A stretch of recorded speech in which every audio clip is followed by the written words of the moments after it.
Mamie Rose? Tu peux retenir les nombres à 13 chiffres, mon petit Oscar. Oh, vous charriez? Non. Il ne faut surtout pas qu'on sache mon âge, sinon je me fais chasser, on ne se verra plus. Pourquoi? Je suis ici en contrebande. Il y a un âge limite pour être dame rose et je l'ai largement dépassé. Vous êtes périmée? Oui. Comme le yaourt? Chut. Ah ok, je dirais rien. Merde!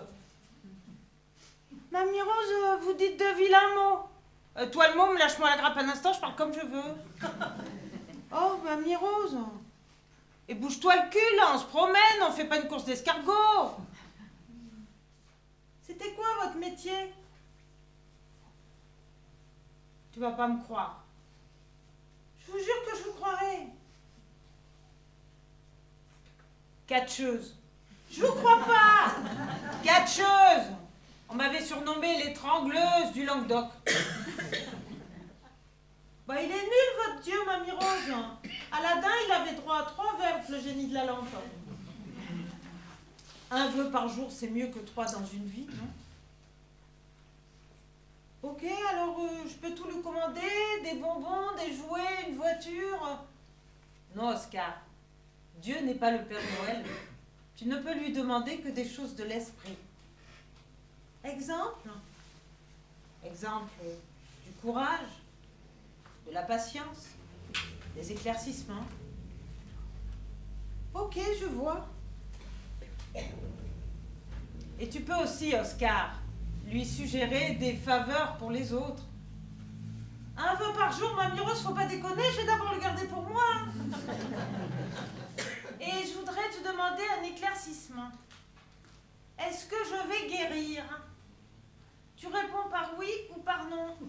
C'est pas compliqué. Oui ou non. Tu barres la mention inutile.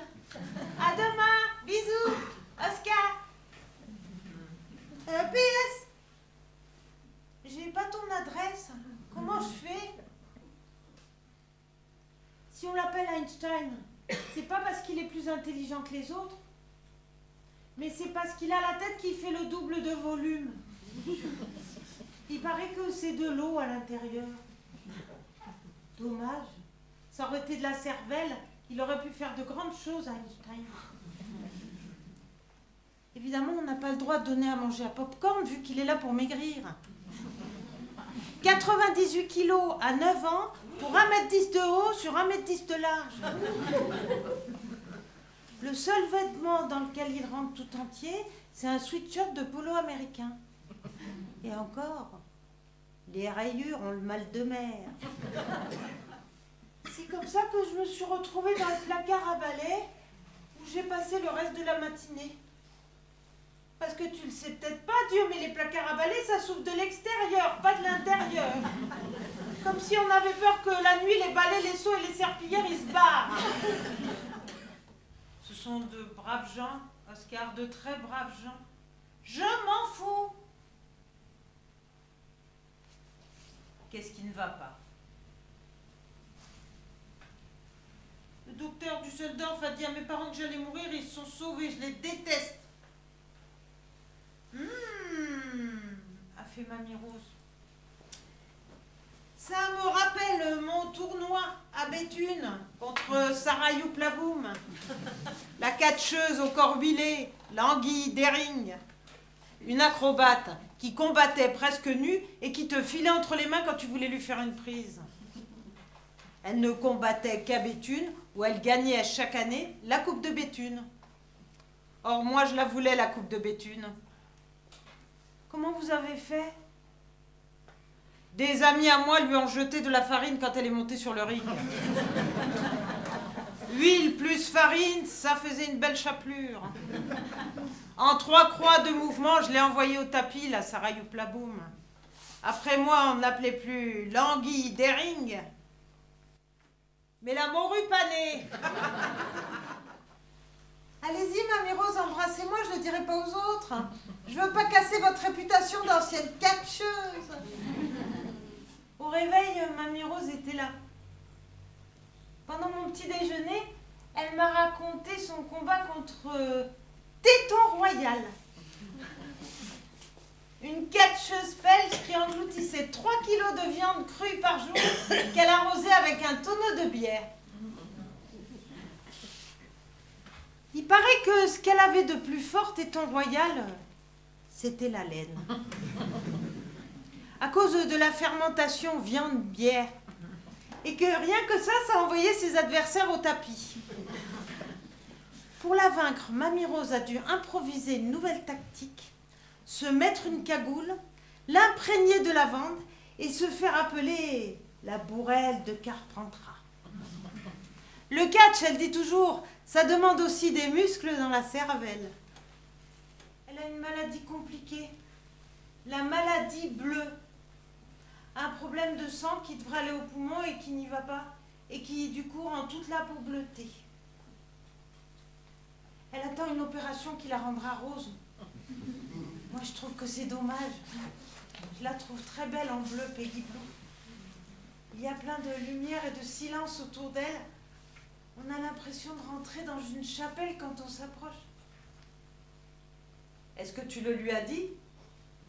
Je vais pas me planter devant elle pour lui dire « Peggy Blue, je t'aime bien ».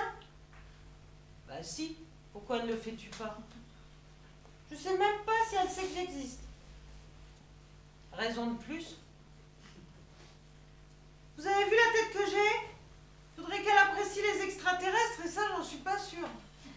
Hé, minute crâne d'œuf, c'est moi qui garderai Peggy. Popcorn se tenait dans l'encadrement de la porte. Ou plutôt, il remplissait l'encadrement de la porte. J'ai tremblé, sûr que si c'est lui qui fait la garde, aucun fantôme ne pourra plus passer. Tu nous présentes ton ami, Oscar? C'est pas mon ami. Tu nous la présentes quand même? Sandrine, mes parents Sandrine.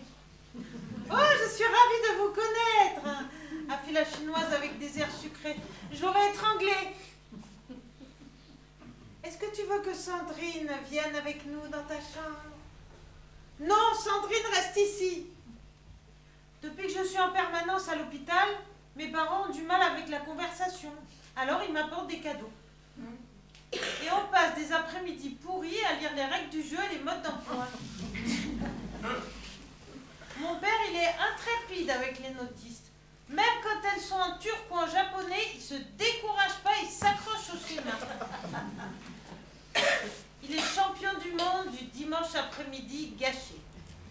Alors, tes parents, nuls comme d'habitude. Enfin, ils m'ont offert casse-noisette. Casse-noisette? J'avais une bonne copine qui s'appelait comme ça. Une sacrée championne. Elle brisait le cou de ses adversaires entre ses cuisses.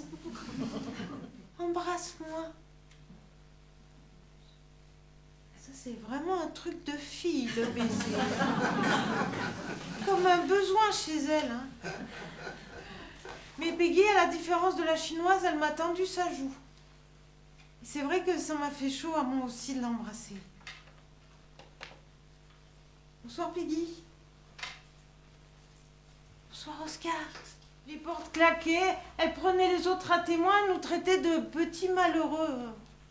Alors que nous étions très heureux. Il n'y a qu'un truc qu'on n'a pas fait. C'est le baiser en mélangeant les langues. Peggy Blue avait peur que ça lui donne des enfants. Qu'est-ce que vous en pensez? Je pense qu'elle a raison. Ah bon? C'est possible d'avoir des enfants quand on s'embrasse sur la bouche? Alors je vais en avoir avec la chinoise?